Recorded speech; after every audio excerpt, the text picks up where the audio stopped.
Subscribe करें target पाठशाला YouTube channel को और साथ में बेल आइकॉन भी प्रेस करें जिससे कि निरंतर रूप से आपको वीडियो अपडेट्स मिलते रहें।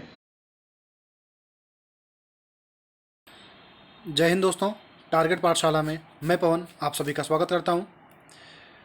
ये वीडियो बनाने से पहले मैं आशा करता हूं कि आप लोगों ने अनुच्छेद 12 से लेकर के अनुच्छेद 35 तक की वीडियो आपने देख रखी होंगी, क्योंकि उसी के आधार पर हम ये वीडियो डिस्कस करेंगे। बेसिकली इस वीडियो में हम मूल अधिकारों के महत्व के बारे में, उनके मेरिट्स, उनके डीमेरिट्स के बारे में हम चर्चा करेंगे। और ये चर्चाएँ आप तभी समझ पाएंगे जब आपने अनुच्छेद 12 से लेकर के अनुच्छेद 35 तक को अच्छे से समझा हो। इसलिए एक बार जाकर के अनुच्छेद 12 से 35 अगर आपने नहीं देखा हो तो एक बार उन वीडियोस को ज़रूर देखें, क्योंकि उनमें विस्तार से हमने जो उच्चतम न्यायालय के निर्णय हुए, उन निर्णयों के अनुसार कैसे व्याख्या की गई इन अनुच्छेदों की, उन सबको हमने डिटेल रूप से आपको समझाया है। तो अनुच्छेद जो ये मूल अधिकारों का है उसको समझने से पहले, उनके डीमेरिट और मेरिट समझने से पहले कुछ तथ्य समझ लेते हैं। तथ्यों में ये है कि संसद संविधान संशोधन करके मूल अधिकारों को निलंबित तो कर सकती है, परंतु ऐसा करते समय वो संविधान के मूल ढांचे को नष्ट नहीं कर सकती। क्यों नहीं कर सकती? क्योंकि आपको पता है कि 1973 में एक मामला हुआ था, केशवानंद भारती बनाम केरल राज्य। उस मामले में जो है संविधान का जो नया सिद्धांत प्रतिपादित हुआ था, मूल ढांचे का सिद्धांत, और उसमें कोर्ट ने बोला था कि संसद पूरे संविधान में कहीं भी, यहाँ तक कि मूल अधिकार डीपीएसपी कहीं भी संशोधन कर सकती है, केवल ऐसे संशोधन नहीं कर सकती जिससे मूल ढांचा नष्ट होता हो। तो ये जो नियम था, तो ये पहला तथ्य था। उसके बाद इसका मतलब क्या है कि सभी मूल अधिकार असीमित प्रकृति के नहीं हैं, इन सभी पर आवश्यकता अनुसार युक्त निर्बंधन लगाया जा सकता है। इस बात की बार बार चर्चा हुई है कि हर बार बताया गया कि कहीं ना कहीं आपको स्वतंत्रताएं भले ही दी गई हों, आपको समानता का अधिकार भले ही दिया गया हो, लेकिन हर जगह एक बात कही गई है कि ये असीमित नहीं है, ये अधिकार जो है असीमित नहीं है, इन पे कहीं ना कहीं निर्बंधन लगा है। और वो निर्बंधन जो है रीजनेबल होना चाहिए, बस रीजनेबल निर्बंधन हो तो सुप्रीम कोर्ट इसकी इजाज़त देता है। और सुप्रीम कोर्ट तो बाद में, पहले संविधान ही इसकी खुद इजाज़त देता है। क्योंकि आपने अनुच्छेद 19 जब आपको मैंने पढ़ाया था तो आपको बताया था कि अनुच्छेद 19(1) में 6 प्रकार की स्वतंत्रताएं दी गई हैं, लेकिन इन 6 स्वतंत्रताओं को कैसे जो है रेस्ट्रिक्ट किया जाए, रोका जाए, उसके बारे में अनुच्छेद 19(2) से लेकर के 19(6) के बीच में बात की गई है। तो जहाँ पे स्वतंत्रताएं आपको दी गई हैं, उन्हीं में संविधान भी खुद कहता है कि आपको, आपके ऊपर इन स्वतंत्रताओं पर प्रतिबंध लगाया जा सकता है। तो ये सारी चीज़ें हैं, तो इसलिए कहा गया है कि मूल अधिकार कभी भी असीमित प्रकृति के नहीं हैं, इन पे उचित निर्बंधन लगाया जा सकता है।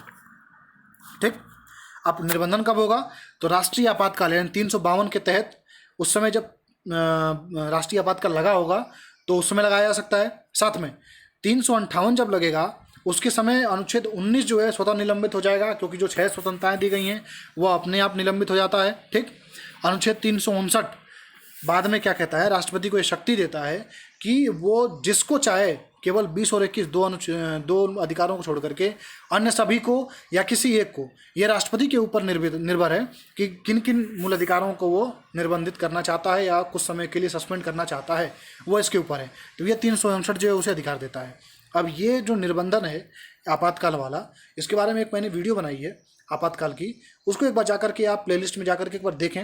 निश्चित रूप से मेरा पूरा विश्वास है कि जो भी मूल अधिकारों से निर्बंधन से लेकर के आपातकाल के समय क्या क्या चीज़ें लागू होती हैं, जैसे इसमें फाइनेंशियल क्राइसिस हो रही हैं, तो फाइनेंशियल इमरजेंसी की बात चल रही है इसमें कोविड-19 के चक्कर में, तो वो क्या होती है, कब लागू होती है, उससे क्या प्रभाव होता है, ये सारी बातें हमने अनुच्छेद 352 की बात करें अगर हम, तो सब कुछ हमने राष्ट्रीय आपातकाल या आपातकाल की जो वीडियो बनाई है उसमें आप लोगों को मैंने समझाया है।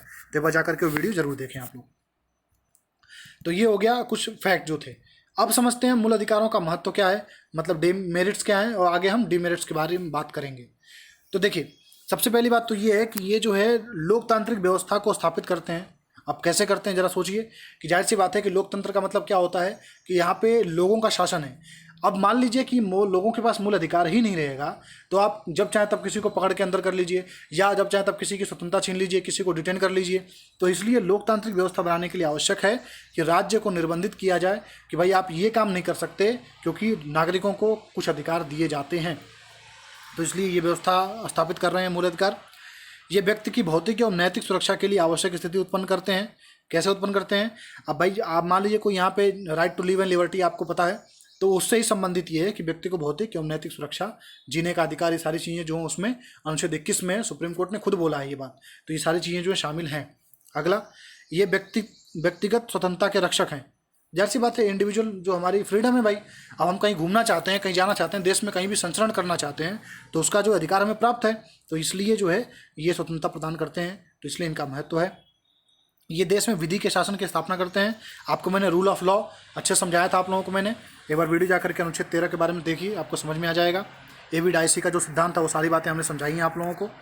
उसके बाद ये अल्पसंख्यकों एवं समाज के कमजोर वर्गों के अधिकारों की रक्षा करते हैं। अब यहाँ पे मेन बात, ये अल्पसंख्यकों का मतलब ये नहीं है कि धार्मिक अल्पसंख्यक, ये भाषाई अल्पसंख्यकों के अधिकारों की रक्षा भी करते हैं। धर्म और शिक्षा संबंधी अधिकार आप लोगों को मैंने पढ़ाया है, तो उसकी बात ये कर रहा है।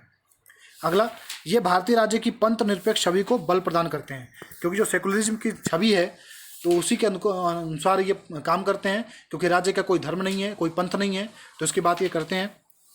ये सरकार पर मनमानी करने से अंकुश लगाते हैं। वही बार बार सुप्रीम कोर्ट ने बोला है कि कोई भी कानून बना सकता है यह संसद, लेकिन मनमाने ढंग से काम नहीं कर सकती। अगला, ये लोगों के राजनीतिक एवं प्रशासनिक प्रणाली में भाग लेने का अवसर देते हैं और साथ में राजनीतिक स्वतंत्रता भी प्रदान करते हैं। ये व्यक्तिगत सम्मान को बनाए रखने का सुनिश्चित करते हैं और साथ में सामाजिक समानता एवं सामाजिक न्याय की आधारशिला रखते हैं। ये सारी चीज़ें हैं, ये बार बार प्रश्न पूछे जा चुके हैं, इसलिए आप उनको याद कर लीजिए। और 3 नंबर में या 6 नंबर में ये प्रश्न आपसे आ सकता है, तो इनको आपको लिखना पड़ेगा। और एक एक चीज़ें मैंने आपको बताई हैं डिस्क्रिप्टिव रूप से, तो आपको याद भी हो जाएगा कि क्यों ये चीज़ें आखिर में महत्व इनका क्यों है। अब अभी तो हमने महत्व देख लिया, अब इनकी आलोचनाएँ देख लेते हैं कि इनकी आलोचनाएँ होती क्यों हैं। सबसे बड़ी बात, पहला, व्यापक सीमाएँ, मतलब इनकी सीमाएँ बहुत ज़्यादा हैं। मतलब इसमें अपवाद आपको हर जगह, जैसे 19 में स्वतंत्रता तो दी गई, लेकिन वहाँ पे अपवाद भी दिए गए, प्रतिबंध भी दिए गए, साथ में छूट भी दी गई, 20-21 कभी निलंबित नहीं हो सकता। तो मतलब बहुत ज़्यादा इसमें क्लिष्ट चीज़ें भरमार रूप से भरी पड़ी हैं। तो इसी कारण से कहा गया कि ये असंख्य अपवादों, प्रतिबंधों, गुणों एवं व्याख्याओं का विषय है। आलोचक यह कहते हैं कि एक तरफ तो संविधान मूल अधिकार प्रदान करता है, वहीं दूसरी तरफ छीन भी लेता है। क्यों? क्योंकि भाई इनकी लिमिटेशंस हैं।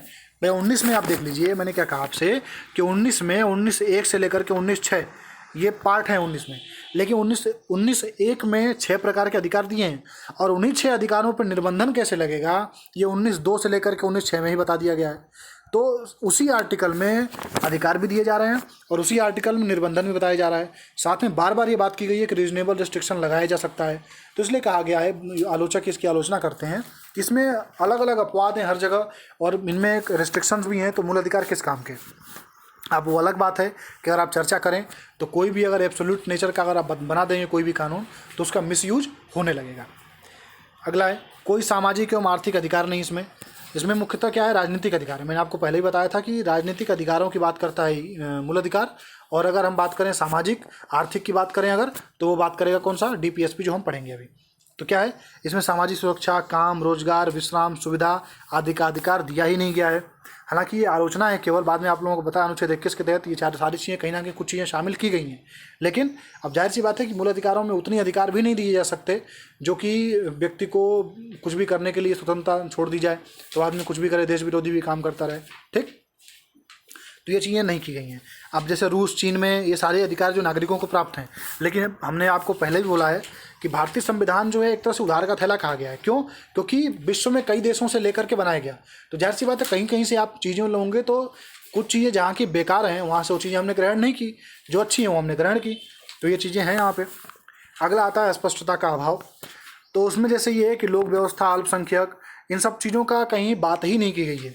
उचित प्रतिबंध क्या होगा, सार्वजनिक हित क्या होंगे और मार्शल लॉ क्या होगा, इनके बारे में कहीं भी संविधान में वर्णन नहीं है, लेकिन ये शब्द यूज किए गए हैं। तो इनका बारे में कौन बताएगा? तो फिर बात वही आती है, सुप्रीम कोर्ट की बात आती है। तो सुप्रीम कोर्ट इनकी व्याख्या करता है बाद में। तो इसलिए कहा गया कि इतनी बातें, इतना बड़ा संविधान बनाया तो कम से कम इन चीज़ों, अल्पसंख्यक की बात भी कर देते। छुआछूत की बात, जैसे कि आपने कहा अस्पृश्यता का अंत किया जाता है, तो अस्पृश्यता किसको कहेंगे आप, छुआछूत किसको कहेंगे? इसका कहीं भी आपने वर्णन नहीं दिया। तो कम से कम ये चीज़ों के बारे में बताना चाहिए था। तो इसलिए कहा गया है कि अस्पष्टता का अभाव है यहाँ पे। इसी कारण से जो आइवर जेनिंग्स हैं वो कहते हैं संविधान को वकीलों का स्वर्ग कहते हैं। आइवर जेनिंग्स, ये प्रश्न पूछा जा चुका है, तो ये आप याद रखिएगा किसने वकीलों का स्वर्ग कहा गया और किसको कहा है। तो आइवर जेनिंग्स ने कहा है और संविधान को कहा है। स्थायित्व का अभाव। अब स्थायित्व का अभाव कैसे है कि संसद इसमें जब चाहे तब कटौती कर सकती है, समाप्त भी कर सकती है। जैसे अभी संपत्ति का अधिकार कर ही दिया संसद ने, तो इसलिए कहा गया कि भाई स्थायित्व तो नहीं है ये, मतलब मूल अधिकार दे तो दिए, लेकिन साथ में आपने ये भी कह दिया कि भाई मूल अधिकारों को आप जब चाहे तब अनुच्छेद 368 दिया गया है तो उसमें कहा गया है कि आप मूल अधिकार हो चाहे कुछ भी हो आप उसमें संशोधन कर सकते हैं। तो इसलिए स्थायित्व तो नहीं है मूल अधिकारों में, कभी भी संसद जो कटौती कर सकती है, इसमें मार्शल लॉ में कटौती हो ही जाती है। तो सारी चीज़ें बात की गई। साथ में आपातकाल जब लगता है तो 20 और 21 को छोड़ के सारे मूल अधिकार जो है स्थगित हो जाते हैं। और हालांकि 20 से 21 स्थगित हो ना हो बात एक ही है, क्योंकि वो तो अधिकार मिलने ही है सबको। तो इसलिए कहा गया कि भाई इनको जब दिया गया रिस्ट्रिक्शन भी इनके ऊपर हैं, इनको जो लागू करने के नए नए तरीके भी डेली बनते हैं, और इनको स्थगन भी जब चाहे तब कर सकते हैं आप। आपातकाल हुआ तो स्थगन कर दीजिए इनका। तो इसलिए कोई मतलब नहीं है मूल अधिकारों का, ऐसा आलोचक मानते हैं। लेकिन आपको मैं टाइम पे क्लियर करता रहा हूँ कि मूल अधिकारों का स्थगन भले ही है लेकिन बहुत ही आवश्यक है, कोई भी अधिकार एब्सोल्यूट नेचर का नहीं होना चाहिए। अगला अनुच्छेद 22 बात करता है निवारक निरोध कानून की। मतलब व्यक्ति ने कोई अपराध किया ही नहीं है फिर भी आप उसको डिटेन कर रहे हो, तो भाई ये अधिकारों का हनन कर रहे हो आप, फिर भी अनुच्छेद 22 इसकी इजाज़त देता है। मतलब राइट टू लिबर्टी कहीं ना कहीं इसका हनन होता है यहाँ पे, फिर भी यहाँ पे संविधान मौन है, वो इसकी इजाज़त दे रहा है। तो इसके बारे में भी बात की गई, आलोचकों ने बोला है। अगला आलोचक ये कहते हैं कि मूल अधिकारों की व्याख्या उच्च एवं उच्चतम न्यायालयों को करने का अधिकार है, परंतु इनकी स्थिति सुस्पष्ट न होने से इसमें कठिनाई आती है। इसका मतलब क्या है कि उच्च न्यायालय भी कर सकता है, उच्चतम न्यायालय कर सकता है, लेकिन अगर मान लीजिए पहले उच्च न्यायालय ने कोई व्याख्या दी तो बाद में उच्चतम न्यायालय उस पर पलट सकता है, फिर उच्चतम न्यायालय ने कोई अन्य व्याख्या दी उसको अगले साल फिर पलट देता है उच्चतम न्यायालय। जैसे शंकरी प्रसाद मामला देख लो आप, गोलकनाथ मामला देख लो आप, उसके बाद केशवानंद भारती मामला देख लो आप। हर बार उच्चतम न्यायालय ने क्या किया, अपने फैसलों को जब चाहे पलट दिया। तो अब वो अलग बात है कि सुप्रीम कोर्ट के पास अधिकार है कि न्यायिक पुनरावलोकन वो कर सकता है। तो ये चीज़ें जो हैं तो इसमें आलोचक मानते हैं कि कहीं ना कहीं ये दिक्कतें क्रिएट हुई और कहीं ना कहीं जो है संविधान का एक फेलर है कि इसमें जो है कई चीज़ें जो हैं अलग तरीके से दी। तो इसलिए जो है संविधान आलोचक जो है मूल अधिकारों में कमियां देखते हैं और उनको नकारते रहते हैं। तो इस प्रकार जो है हमने आप लोगों को मेरिट डीमेरिट बता दिया, कुछ तथ्य थे वो भी बता दिए। तो ये प्रश्न जो है बार बार पूछे जाते हैं, तो एक डिस्क्रिप्टिव रूप से आपको ये याद होना चाहिए। तो आशा करते हैं आप लोगों को समझ में आ गया होगा। अब एक वीडियो और बनानी है जिसमें मार्शल लॉ और due process of law, process established by law, ये चीज़ें आपको मैं समझाऊंगा। और उसके बाद जो है फिर मूल अधिकार खत्म होने के बाद फिर आगे जो है डीपीएसपी के बारे में पढ़ेंगे हम लोग, फिर मूल कर्तव्यों के बारे में पढ़ेंगे हम लोग, और फिर आगे की चीज़ें हम धीरे धीरे आगे बढ़ते रहेंगे। मिलते हैं आपसे अगले वीडियो में, तब तक के लिए जय हिंद।